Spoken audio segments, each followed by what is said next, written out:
Friends, Shabbat Shalom, and greetings to you all. It was great the other night spending time with Winnie the Pooh and Elaine too. They're a lot of fun and they have great senses of humor. And we talked about the holiday coming up, Purim. When you dress up and you ask the burning question, who are you? Who are you? Who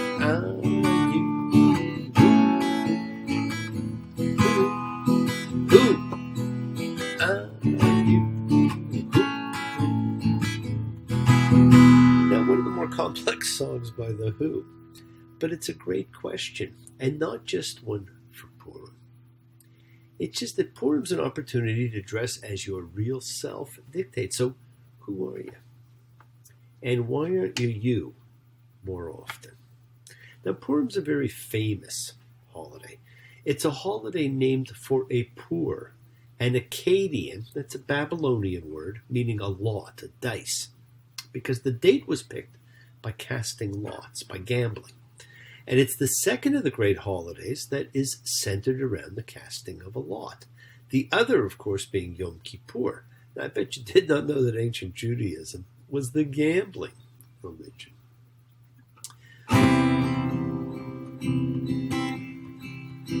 Here comes the nurse with money in her purse.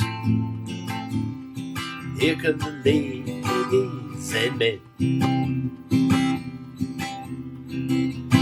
You push it all in, and you've no chance to win. You play it down to the end.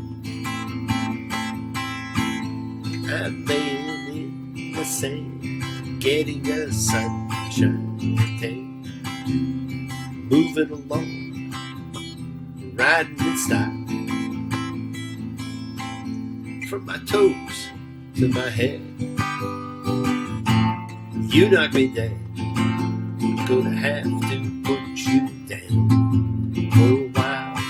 Now that's a Bob Dylan song called Huck's Tune from the movie Lucky You, about a poker player in Las Vegas with personal problems.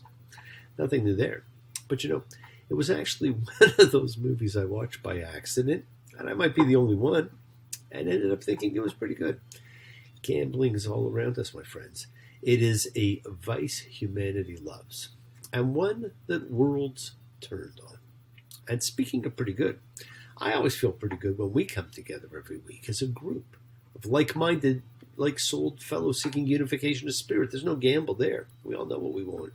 Remember, this is not in a religious sense, but this is about kind, caring human beings, which we all are, exhibiting the collective consciousness of seekers who come together and showing a faith of love, a community, a chavura, fellowship, expressing our nature of kindness, compassion, thoughts, feelings, hopes, dreams, and wishes that unites us all.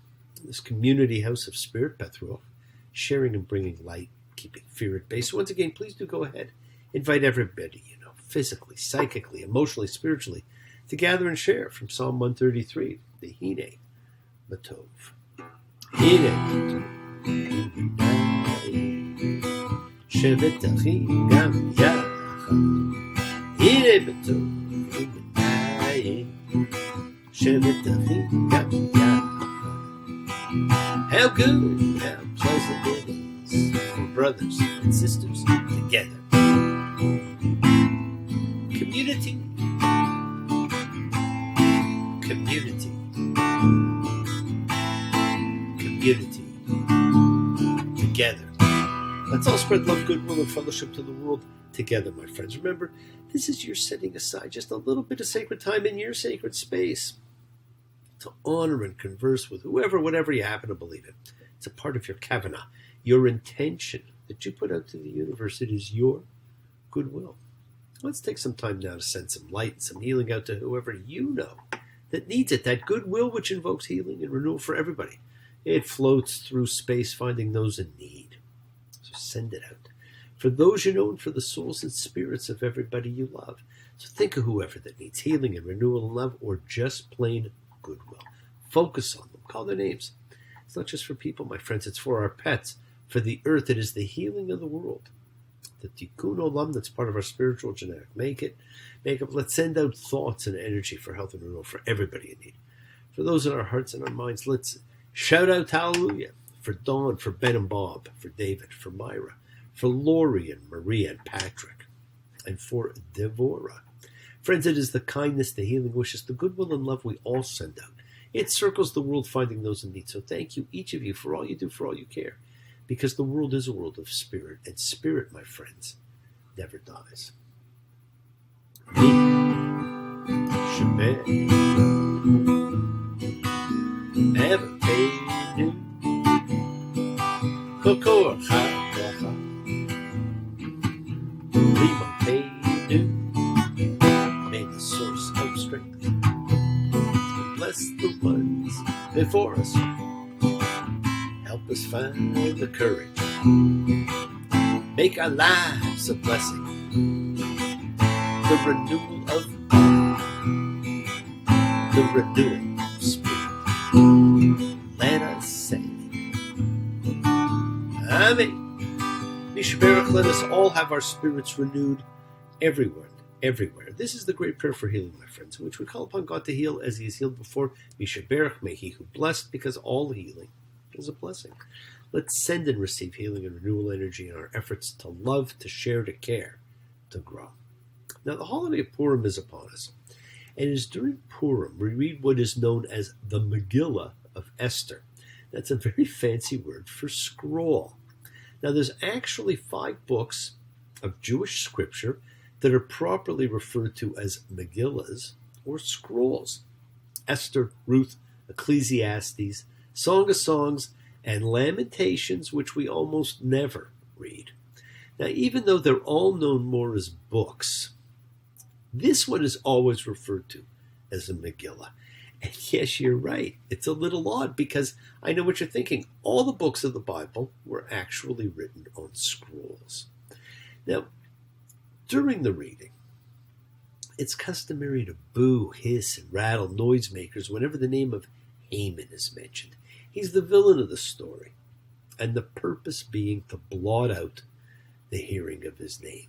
And there's really only one really important rule to this holiday. We are commanded to eat, drink, and be merry.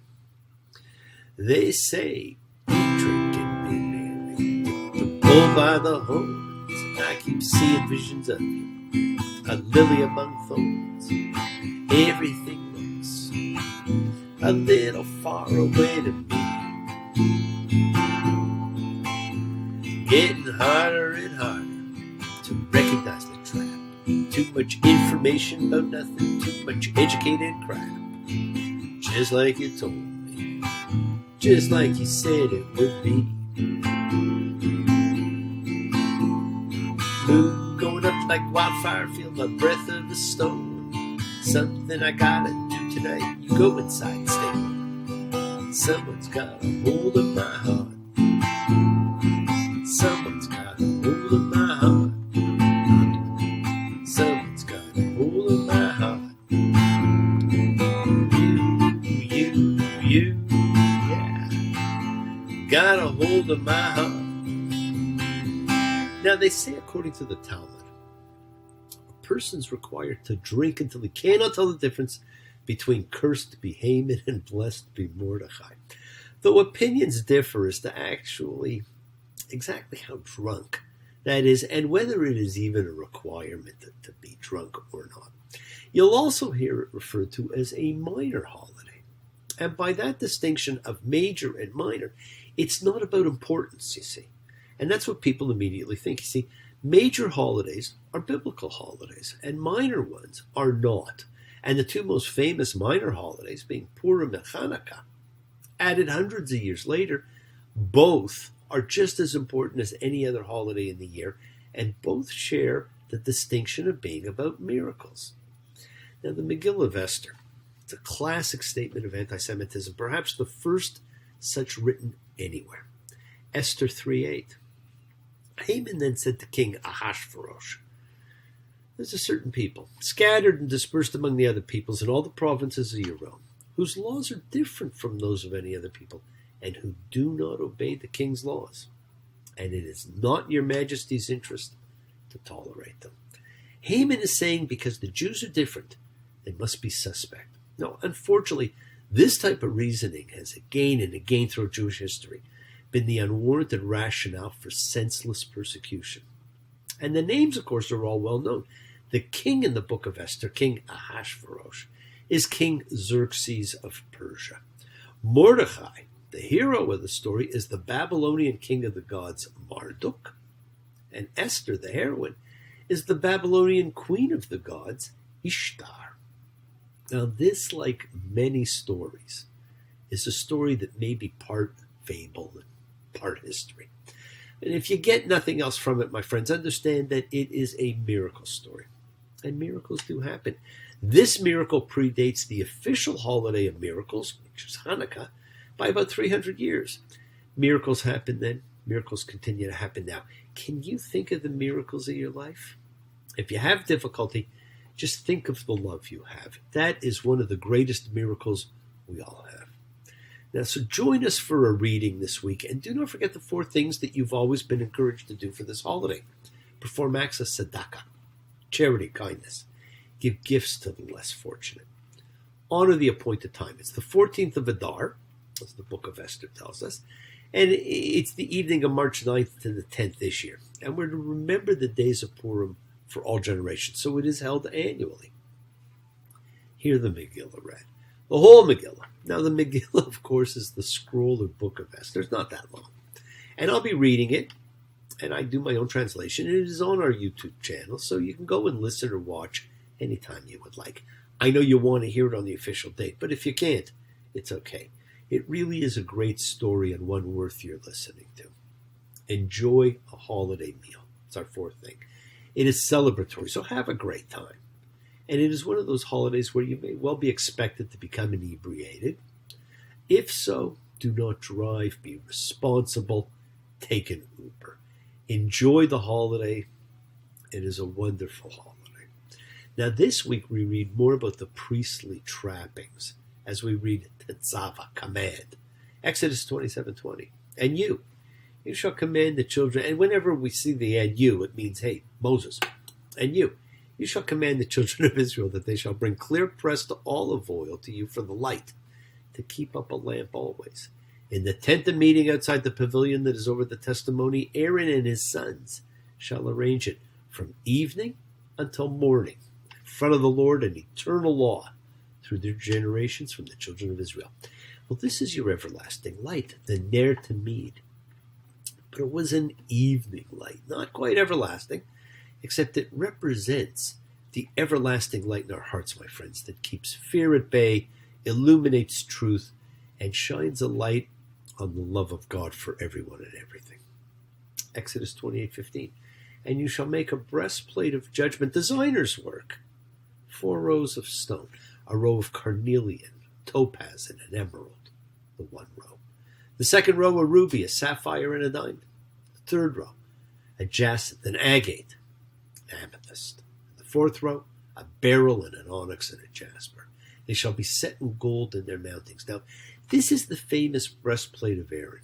The stones listed offer a duplication, reinforcing the names of the 12 tribes, which we were just previously given. In the first instance, 6 names were listed on each of 2 stones. Now, every tribe has its own precious stone. And this points to the importance of the tribe, of the people, of the family, and how between the people and their God were their priests, and in particular, the high priest. Now, in those days, there was a magic between the priesthood and God, and the people understood this. They knew what God did for them, and they knew the terms of the covenant, and they understood the role of the priest.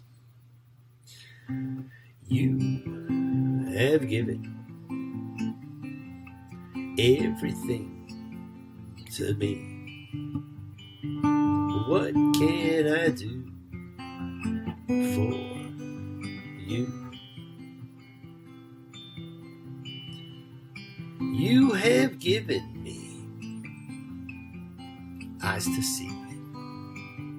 What can I do for you? Pulled me out of bondage, and you made me renewed inside. filled up a hunger that had always been denied.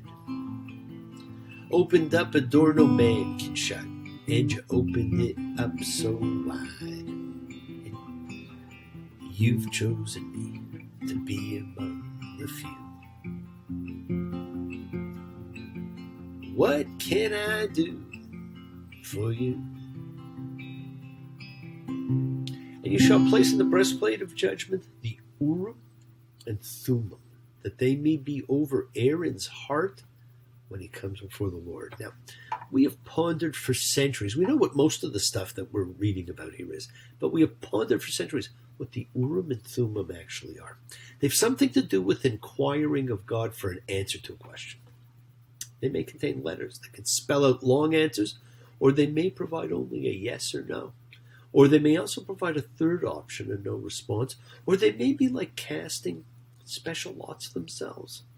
They're mentioned 4 times in the Torah, twice in Samuel 1, and then never again in Israel's history, until the narrative of Ezra and Nehemiah at the end, where it is noted that answers through the Urim and Thummim are no longer available. We do not like not knowing what something is, but we just don't know what they are. What's important is that several different biblical sources indicate that there was a belief that it was possible to ask questions of God and get an answer. And this was done through a priest, not through a prophet. It was a mechanism other than prophecy to learn the will of God. And it is known as a practice only in Israel's earliest era. It was a rare method of direct communication with God, and there were not many methods ever mentioned. Now, the ancient audience of this text had an immense advantage over modern readers because it would have had some actual glimpses of all this splendid raiment and priestly ornamentation, and would have had a complete, concrete notion of what was being referred to. We've had to guess and recreate. We're imagining what these things all look like. This audience here knew. They saw them. And we wish we could see them. It makes it all real for us. Exodus 28:33. And you shall make on its skirts pomegranates of blue and purple and scarlet, and its skirts all around, bells of gold within them all around. A golden bell and a pomegranate, a golden bell and a pomegranate on the robe's skirts all around. And I have a head covering with the pattern of bells all around, which I picked up on one of my travels to an ancient part of the world, and it's really quite cool. I had it with me, but I forgot it the next story. And you shall dress them, Aaron your brother and his sons with him, and you shall anoint them, and fill their hand and sanctify them, and they shall function as priests for me. Now, this is a really important word here. Anoint them. Mashiach. Now, its English form is Messiah. It is specifically for the priesthood, and later it is used for kings. Kings Saul and David are each referred to as the Messiah, the anointed. Now, boy, how that word has changed meaning over time. Exodus 29:45. And I shall tent among the children of Israel, and I shall be God to them. They will know that I am the Lord their God, who brought them out of the land of Egypt for me to tent among them. I am the Lord their God. Now, in case you get lost in all the details of these many chapters on the tabernacle, and people do, they throw themselves into the tabernacle. They want to see what it looked like. This powerful statement comes in the middle of this section. Now, once these things are established, then the Lord will meet with Moses and the people there. The Lord will be present among the people. The Lord will be their God, and they will know that the Lord is their God. It's one of the most crucial passages in the entire Torah. It is the basis of all of the law and most of the episodes that will come in Leviticus, Numbers, and Deuteronomy, and contains the now permanent introduction of God who brought them out of the land of Egypt from the world of fear, of bondage. Yes, my friends, the world is sacred. So is everything in it. Express your gratitude, light a candle, make a wish, celebrate your life and the lives of those you love. Share your feeling with them. Live free, be free, honor your freedom, be well, be happy, and be blessed. Share and honor the light, and all who live in the light and continue to shine. Continue to send everybody you know goodwill and love. Pray for peace and freedom for everyone, and end to terror and hatred. Remember, friends, we are a community We learn together, we celebrate each other, we love each other, share this ride together, men and women equally. Let's send out love, not fear. Send out peace, harmony, goodwill, and healing to all who need it. And please do learn to forgive and learn to love, including yourself. Open your hearts. Honor the relationships of your life. Tell those you love that you love them. Take advantage of the time you have and enjoy your journey, my friends. We take the twists and turns and the patterns that weave through the fabric of our lives in our effort to grow, to learn, to be, to love. So please do love. Now bless you all. Have a fantastic week. Week of love and light. A week of peace. A week of miracles. Examine your intentions. Use them to imprint your will on the universe, because we set in motion everything that happens in our lives. Our intention, our kavana, our cause, our effect, everything's linked. As I said, you always have time to forgive and to be forgiven because you have the knowledge of what's good and bad. So acknowledge what you've done wrong to yourself, to God, and to any other person you've wronged, and ask forgiveness. But do so with sincerity, accountability, and vulnerability. Forgive those who've hurt you. You learn to be forgiving and compassionate. Because the secret of forgiveness, compassion, and peace, my friends, is in acceptance. Can you accept yourself, other people in the world, just as it is? Can you accept life as it is without trying to control it? If you do, you can experience the peace that acceptance brings. So do not stop your journey. Do not stop moving towards your promised land, your home. Keep on dreaming, keep on being, keep sharing, keep shining, keep teaching, keep spreading joy and goodwill. Do not follow fear. Follow love. It's always in front of you. And remember to have faith, an unwavering adherence to principle. Just as I have faith in the principle of love in all of you, act with purity of heart and mind. Despise none, defraud none, hate none.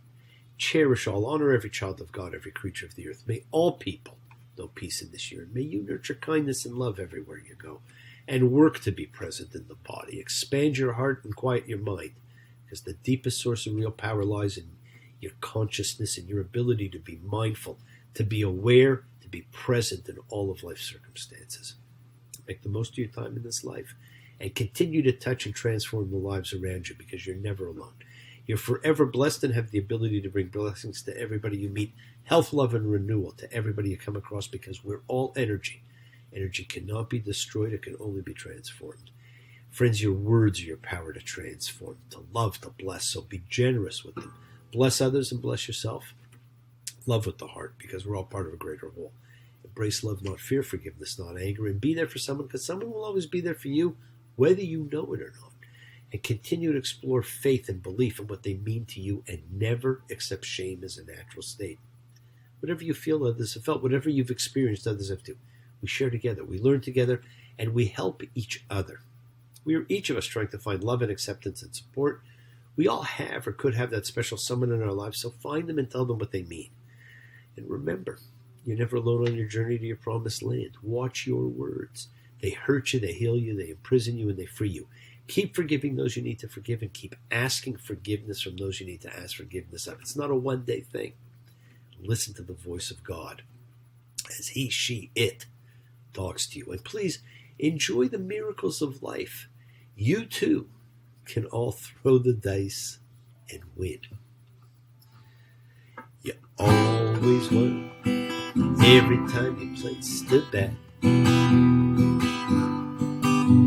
You're still damn good. No one's gotten to you yet. Every time they were sure they had you caught, you were quicker than they thought. You just turn your back and walk. You always say cards would never do you wrong. The trick you said is never play the game too long. A gambler's share, only risk that you would take, only loss you could forsake, only bluff you could fake, and you're still the same. Now back in 1977, I was living near Detroit, and Bob Seger and the Silver Bullet Band were the local band, and I used to see them all the time. But you know, you're not still the same. Every day you grow, you change, you develop. And if you get a chance this week, my friends, be kind to someone. Dress as who you are, and go watch our reading of the book of Esther. You may notice something in it you did not notice before. Now, thank you for joining me. Enjoy who you want to be, and I'll see you all soon. Coming up in a couple of weeks is the beginning of the cosmic year, the first of Nisan, one of the most important days of the year, the day that ushers in our ability to create the life we all want, and we will look at that next time. Shabbat shalom and blessings to you all. Take care.